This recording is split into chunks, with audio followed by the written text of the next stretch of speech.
Policeman dies in Portmore collision with JUTC bus. A police constable died this evening after his private motorcar reportedly collided with a Jamaica Urban Transit Company bus in the 2 East community of Greater Portmore, St. Catherine. The Jamaica Constabulary Force Corporate Communications Unit confirmed the incident but said further details will be shared later. The crash occurred sometime after 8 p.m. The policeman was reportedly traveling alone in his Nissan Sylphy. High alert issued for missing mother and 2-year-old child from Spanish Town. The police have issued a high alert for 28-year-old Trudy Ann Reed and her 2-year-old daughter Amelia Morgan, who have been missing since October 6. The mother and the child are from Windsor Drive, Spanish Town in St. Catherine. Amelia is of brown complexion, slim build, and about 1 foot tall. Her mother Trudy Ann is of brown complexion, slim build, and is about 5 feet 2 inches tall. Trudy and Amelia were last seen at their home around 9:30 a.m. on October 6, the police said in a statement on Wednesday. Amelia was wearing a pink jumper suit and pink Crocs, while her mother's attire is unknown. Anyone with information on their whereabouts is urged to contact the Spanish Town Police at 876-984-2305, the 119 emergency line, or the nearest police station. A woman who was allegedly chopped by a man she had an altercation with 3 days ago has succumbed to her injuries. The deceased woman has been identified as 29-year-old Sydney Martin, a travel agent of Truro, Westmoreland. The suspect has been identified as 42-year-old Dwayne Angwin, a businessman from the same community. He was charged with wounding with intent. However, the woman succumbing to her injuries, the police are now preparing to interview and charge him with murder later this week. Police reports are that about 3 a.m. on Sunday, Martin, who was believed to be under the influence of alcohol, went on the outside of the suspect's gate and banged on his car with stones. An altercation reportedly developed between Martin and Anquin, who was allegedly armed with a machete. A tussle started, which quickly developed into a fight. It was at this point that the machete was used to chop Martin several times. Martin reportedly fell to the ground before someone rushed to her assistance and pulled the man off her. She was rushed to the Savlamar Public General Hospital, where she was admitted in serious condition and subsequently transferred to the Cornwall Regional Hospital in St. James. She succumbed to her injuries on Tuesday. The suspect, who had reportedly fled the scene, later turned himself into the police, where he was charged with wounding with intent. The Member of Parliament for Westmoreland Western, Moreland Wilson, is sending condolences to the family, who has condemned this tragic incident. He said the incident speaks to the need for dispute resolution. Road damage being assessed following Tropical Storm Rafael.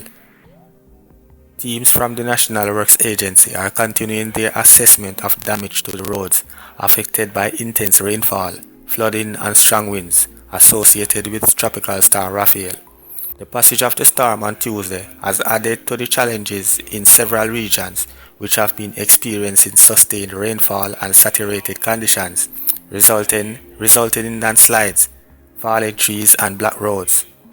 Robert Morgan, Minister with responsibility for works, says breakaway landslides and flooded roads have been reported in Westmoreland, St. Catherine, St. Thomas, St. Anne, St. Mary, Manchester, Clarendon, Kingston and St. Andrew.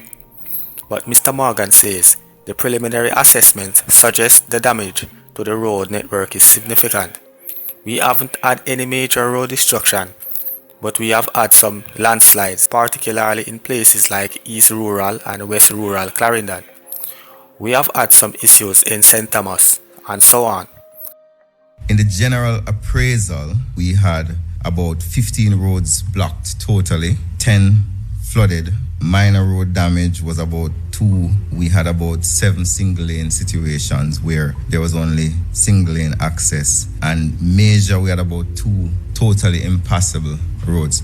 The approach of the National Works Agency whenever we have challenges like this is the first objective is to create access, and that is usually single lane access, which will give the opportunity of emergency services and residents in general to exit, particularly as we're seeking to reopen schools. We're trying to find ways to create single access where schools can open where possible. The second phase will be the clearing, which is the total clearing of the roads that have landslides on them. The longer term problem is that there are some areas, for example in East Rural, where we have had major landslides, which has essentially destroyed roads. We all saw one on television where the entire community has been cut off. That is going to take some time to repair. There are also some other minor slippages that have taken place. The National Works Agency is currently in the field doing their assessment to see what the damage is. Spark is ongoing. I know a lot of persons think Spark has not started, but the asphalt is actually one phase of Spark. There is the procurement aspect, there is the planning aspect that started as far back from an action perspective in May, but from a policy perspective the year before. So we have gotten the approval of the Public Investment Administration branch, PIAB, and we're currently now at the Public Procurement Commission for their approval, after which it will be going to the Infrastructure Committee and then to Cabinet. We expect by the end of November those processes will be completed, so we'll be able to do our first road before the end of the year. 3 men killed in alleged shootout with police in Hanover. 3 alleged gunmen were killed on Wednesday afternoon in a reported shootout with police along Mosquito Cove Main Road in Hanover. The Jamaica Constabulary Force Corporate Communications Unit (CCU) says about 5:35 p.m. members of the Area 1 Fugitive Apprehension Team were conducting a special operation and signaled a dark-colored Toyota Voxy to stop. It says 4 men armed with guns exited the vehicle and began shooting at the police. The police reportedly returned fire, leading to a running gun battle. 3 of the alleged attackers were shot and injured, while the 4th managed to escape. The injured men were taken to the hospital where they were pronounced dead. The CCU says 2 firearms were seized. One of the deceased men has been identified as Clive Lawson, also known as Greedy, from Mount Salem in St. James. Lawson was reportedly the leader of the Canton Defense Force (KDF) gang, operates in Mount Salem area. The police say he was also a suspect in a recent attack on Campbell Lane, St. James, in which a man was killed and several homes were fired upon. The Area 1 Police, which covers Westmoreland, Hanover, St. James and Trelawney, says they will continue operations targeting wanted individuals and violence producers. He had issued a warning to criminals that no effort will be spared in bringing them to justice. And during a running gun battle, 3 of the gunmen were shot and injured. 2 firearms were retrieved from them. The 4th man escaped. The 3 injured men were taken to the Noel Holmes Hospital in Hanover, where they were pronounced dead.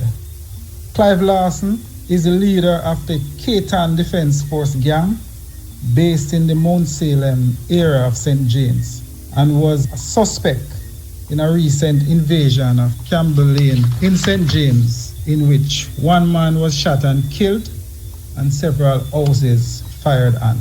The police in Area 1 will continue to target our wanted person and violence producers in this area, and we are letting all the criminals in these species know that we will leave no stones unturned in finding them.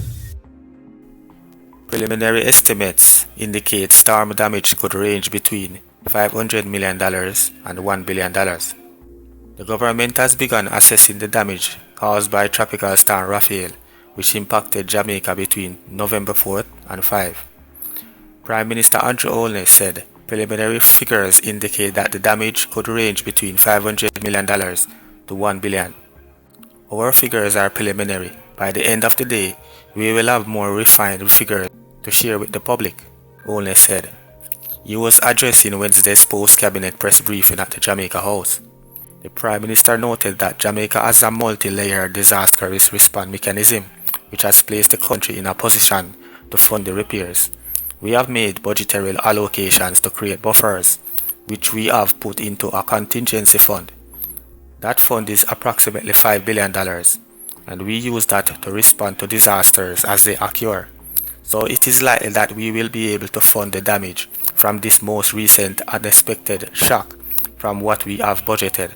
Jamaica is at the stage where instead of borrowing to finance, what we do is we now set aside from the budget to be able to finance these things. It's a big chance in how Jamaica operates, he noted. Meanwhile, Minister without portfolio in the Ministry of Economic Growth, Job Creation with Responsibility for Works, Robert Morgan, in giving a report on the storm's impact, noted that there were 15 blocked roads, 10 flooded roads, minor damage to 2 roads, 7 roads with single lane access, and 2 roads that were impassable. We did have damage, but it wasn't as significant as what we have seen. The likes of Hurricane Beryl, so we must be thankful.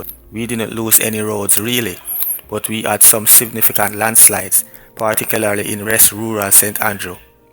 He shared that the National Works Agency in WA has commenced providing access to blocked roads by way of single lane traffic, adding that the next step will be fully clear the blockages.